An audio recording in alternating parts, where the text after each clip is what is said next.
that there is definitely ambivalency that comes in the movie, and there should be ambivalency in the tension between saying there was no tension or there was tension.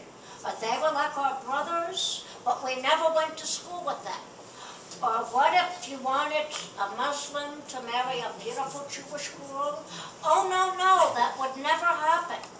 I hope you are objectively aware that there is ambivalency in the movie, and there should be.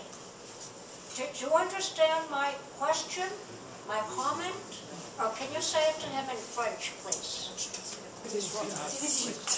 No, I would like him to answer the question. Je crois que j'ai compris, elle m'a dit qu'il y Est-ce que avait tu es conscient du fait qu'il y a une ambivalence et Bien que... sûr. Als we zo niet nog bij vrienden, want dan gaan we op een soort partie. Ambivalence. C'est-à-dire qu'il ils vivaient à la fois côte à côte, mais il y avait une frontière qui était bien définie. Par exemple, ils se mariaient pas ensemble. Donc voilà, il y avait une frontière qui était effectivement bien définie entre ces deux communautés. Et en même temps, il y avait une coprésence. Haim hoe je daar alle ambivalentie op ligt Nashville killen te zeggen, of ook toch een cadeau zo te zeggen? Tu t'es rendu compte pour cette ambivalence avant de faire le film ou pendant le tournage? Oh, C'était plutôt ça, sa question. Non, je savais avant. Combien de temps vous avez pris pour faire ce film? Ça m'a pris 4 ans. 4 ans. Le temps de trouver les financements, de trouver un producteur, d'écrire, de réécrire le film, de trouver les personnages, de tourner, de monter, de traduire.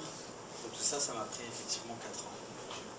Pourquoi les Marocains ont vu ce film d'une façon négative au Maroc? La majorité des Marocains, ils ont aimé le film parce que le film a été diffusé en prime time à la télévision marocaine. Donc la majorité des gens, j'ai reçu des centaines et des centaines de messages me félicitant et me disant voilà, que j'avais d'une certaine manière comblé un vide parce qu'on n'avait jamais entendu parler de ces juifs de ces juifs berbères. Alors effectivement, après il y a une petite minorité d'islamistes et de panarabistes qui ont critiqué le film et qui ont dit que le film était un film sioniste et qui était un film qui voulait normaliser avec Israël.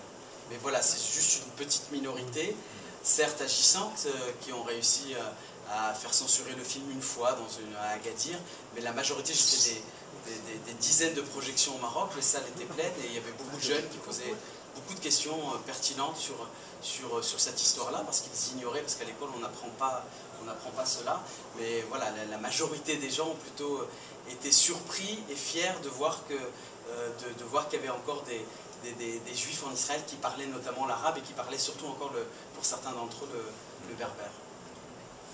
Comment vous avez fait pour trouver ces familles en Israël? C'est Maktoub. Non mais je suis venu, moi la première fois où je suis venu en Israël, c'était en 2005. Et suite après ce voyage-là, j'ai voulu apprendre l'arabe et l'hébreu dans une association qui s'appelle Parler en paix à Paris. Et lors du deuxième voyage, on a donc voyagé dans tout Israël, mais aussi en Palestine, dans les territoires palestiniens. Et là, notre guide était un juif marocain qui avait quitté le Maroc à l'âge de 17 ans. Et on est devenus très complices, puisque j'étais le seul Marocain du groupe, on était une trentaine de personnes. Et à un moment donné, il nous emmène dans un village qui s'appelle Pékin, en Galilée, un village druze. Et là, il rencontre une autre personne, lui aussi, avec qui il avait fait la guerre de Kippour en 73, et il ne s'était jamais revu depuis. Et là, il me présente à lui, il me dit « Viens, je vais te présenter un Marocain ». Et il me dit, je lui demande d'où il venait, et finalement, il me dit qu'il vient du sud, ou ça, de l'Atlas, et là, il me dit qu'il vient de Tinrir. Et ça a été là le début, effectivement, ça a été l'acte fondateur de mon désir, en tout cas, de faire le film, quand j'ai vu l'émotion qui a parcouru toute l'assistance, de voir ces retrouvailles 50 ans après, entre un juif et un musulman venant du même village. Est-ce que vous avez reçu une aide financière de quel pays? De la France, du Maroc et de l'Espagne. Et d'Espagne? Oui, la Fundación de Tres Culturas.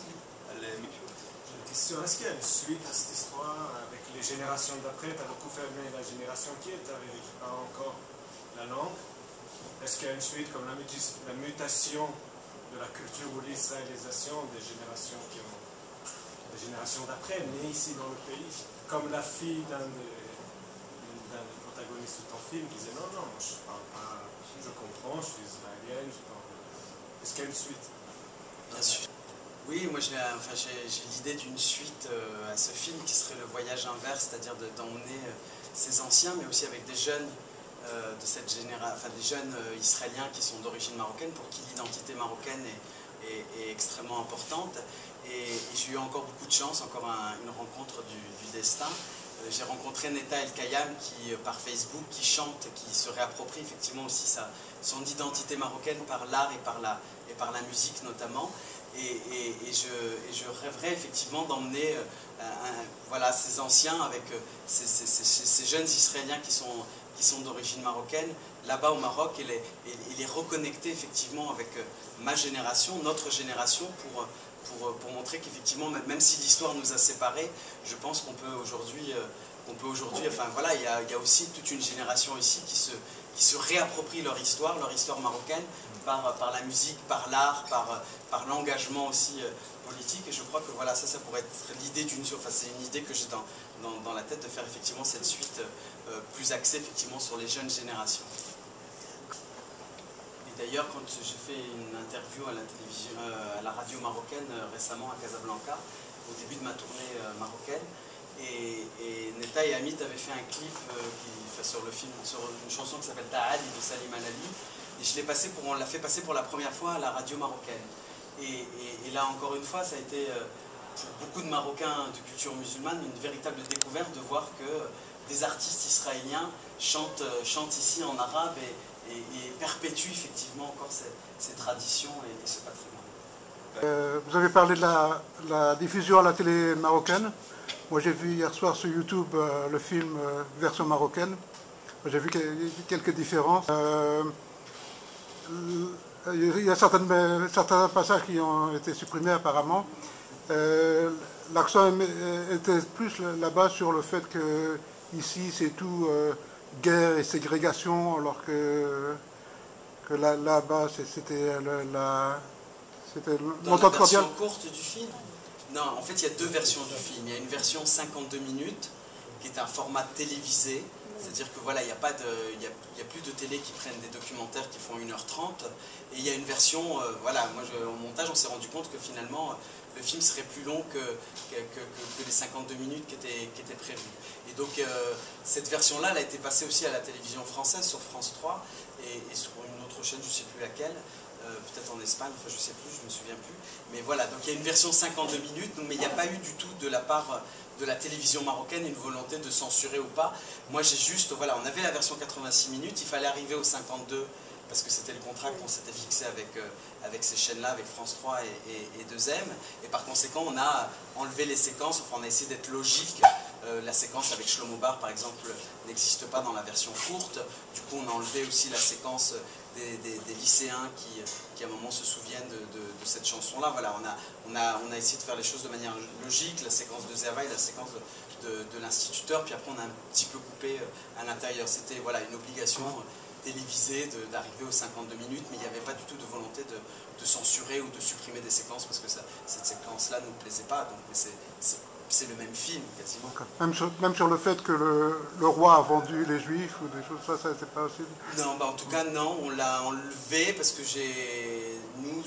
non, parce qu'on en parle au Maroc. Enfin, il y a une revue très connue au Maroc qui s'appelle Zaman, qui est une revue d'histoire et qui revient effectivement sur ces histoires de négociations secrètes entre le gouvernement marocain de l'époque, le palais et les organisations sionistes pour faire partir les juifs. Ça on le sait maintenant, enfin les historiens marocains encore, en tout cas travaillent sur ces archives sans aucun tabou. Mais c'est vrai, on voit quand même l'histoire, comment cette page de l'histoire est traitée actuellement. Non, malheureusement là c'est le grand combat qu'on est en train de mener avec quelques-uns, effectivement de faire inclure aussi cette part juive de l'identité marocaine, mais pas seulement la part juive, mais aussi la part amazigh, la part sahraoui.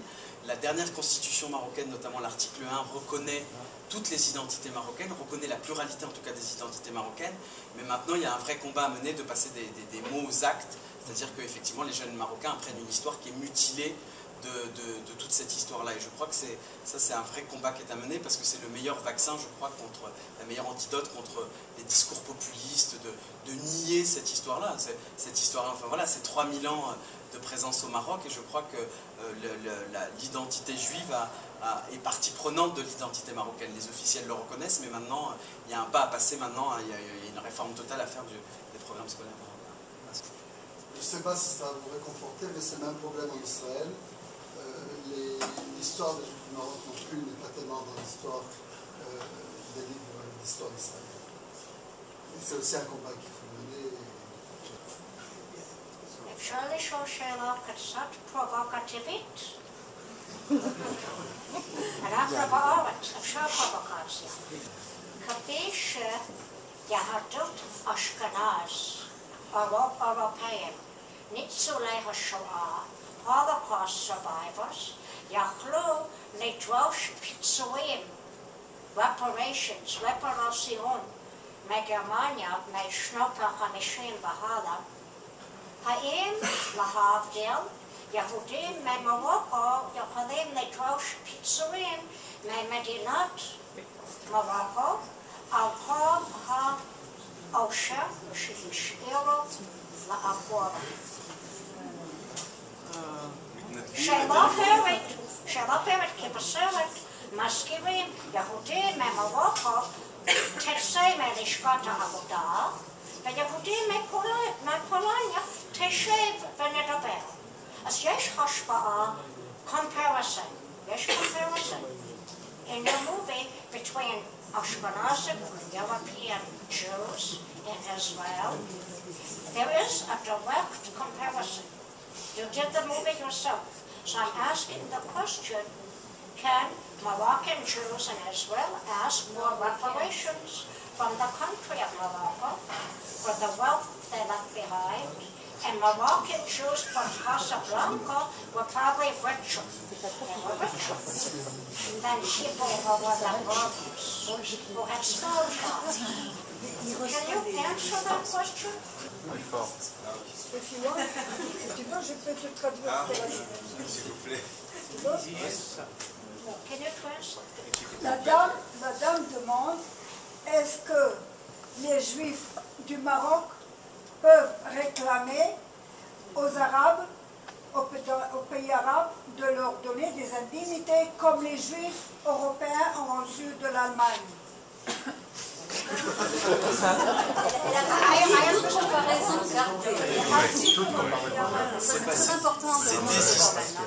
C'est deux histoires qui n'ont rien à voir. Enfin, les Juifs marocains n'ont pas été chassés, n'ont pas été expulsés, n'ont pas été.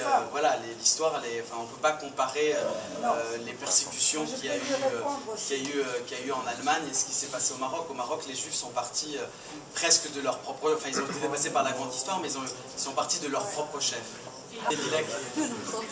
Non, j'allais dire que de toute façon, je crois que le roi du Maroc, il envisage de collecter les doléances, il me répondra en temps utile. Non, moi, sur un plan personnel, ce documentaire formidable, il parle d'une problématique d'exil très personnelle. Et tout le parcours, je suis parti sur les Juifs marocains de Tinrir, retour sur Tinrir, mais moi j'aimerais bien t'entendre sur un retour sur toi-même, à partir de tout ce parcours-là, quel est ton ressenti, quelles sont les réponses à tes propres questions de départ? C'est une bonne question, merci Abdelila. La question, moi le film, quel a été le moteur de vouloir faire ce film? Je suis parti avec des questionnements identitaires, c'est-à-dire que quand, moi la première fois où j'avais entendu le mot de juif, c'était associé à la Shoah, à cette histoire douloureuse que j'avais appris à l'école. Et quand mon grand-père m'a révélé qu'il y avait une communauté juive qui avait existé au Maroc, j'ai été extrêmement surpris parce que je pensais que tous les Marocains, c'est ce que je dis dans le film, étaient musulmans. Et moi, à l'âge de l'adolescence, enfin, et même un peu plus tard, je me suis posé beaucoup de questions identitaire, à la fois, j'étais pas complètement marocain, j'étais pas complètement français, j'étais une espèce d'étrangeté. Et pour moi, les Juifs qui étaient à Tinrir étaient aussi une espèce d'étrangeté, et par conséquent, je me suis aussi un peu identifié à eux. Et la philosophie, finalement, du film, c'est un film, un hymne à l'altérité, aux identités plurielles, c'est que j'ai dû passer par la figure de l'autre, par la figure de cet autre absent, de cette figure juive absente, pour me réapproprier mon identité marocaine, mon identité berbère, etc. etc. Et finalement, ce que j'ai retenu, c'est que maintenant je suis plutôt en paix avec toutes mes identités. C'est-à-dire qu'à la fois que mon identité française n'exclut pas mon identité marocaine, n'exclut pas mon identité berbère, n'exclut pas mon identité musulmane, et que tout ça cohabite à l'intérieur de moi, parfois difficilement, mais en tout cas, j'assume toutes ces parts identitaires et que pour moi, c'est pas quelque chose qui... l'un n'exclut pas l'autre. Donc c'est un peu l'intention que j'ai voulu donner effectivement à ce film, c'est qu'on a besoin pour savoir qui l'on est, on a aussi besoin de l'autre, et que cet autre, même si voilà, on peut faire des démarches individuelles pour essayer de retrouver. Donc moi en tout cas, je me sens plutôt en paix effectivement avec toutes mes identités. Dans le même sens, j'ai un ami qui s'appelle Roger Dely, qui a un jour expliqué qu'il est né au Maroc et il a fait des études en français à l'école de la mission universitaire et culturelle française, et là il a appris que ses ancêtres étaient gaulois, et donc il a voyagé en France pour voir ses ancêtres, et là il a appris qu'il était juif, et il est venu en Israël pour apprendre qu'il était marocain. You speak in the beginning of the movie about 2,000 years, coexistence of Berbers and Jews. Do you know of any people before that period? Because it is not 2,000 years, it is much more. The only thing is how to prove it. Okay. The Berbers were there before. The Jews came already, let me say, in the 6th century before Christ, moving around. Destruction of Jerusalem the first time. And they settled everywhere in Egypt. And there's no reason why they shouldn't settle also in the whole Maghreb, which we have traces. And my question is now, if you know something about an earlier occupation of the same area, in the Atlas, Berbers and maybe even Jews, since you said 2,000 years. Justement, tu parlais d'une coexistence de 2000 ans. Entre les musulmans et les juifs. Mais il y a une autre groupe de berbères et peut-être aussi de juifs qui est coexisté dans le même territoire dans le Haut-Atlas. Si vous savez ça. Non, je connais pas forcément, mais je sais qu'il y avait des royaumes juifs, par exemple, qui étaient constitués dans le Tafil-Aled, mais aussi dans la région du Souss. Effectivement, on dit que les Juifs sont arrivés au 6e siècle avant Jésus-Christ, après la destruction du premier temple, et qu'ils se sont intégrés aux populations berbères, et qu'il y a eu aussi des berbères qui se sont judaïsés, et des Juifs qui ont été ensuite islamisés. Donc la présence juive est, je ne sais pas c'est quoi la question, mais la présence juive est très très ancienne au Maroc, mais j'ai pas compris la question. S'il n'y a plus de questions, je pense qu'on peut remercier Kamel Ashkar, vous êtes les bienvenus à Jérusalem.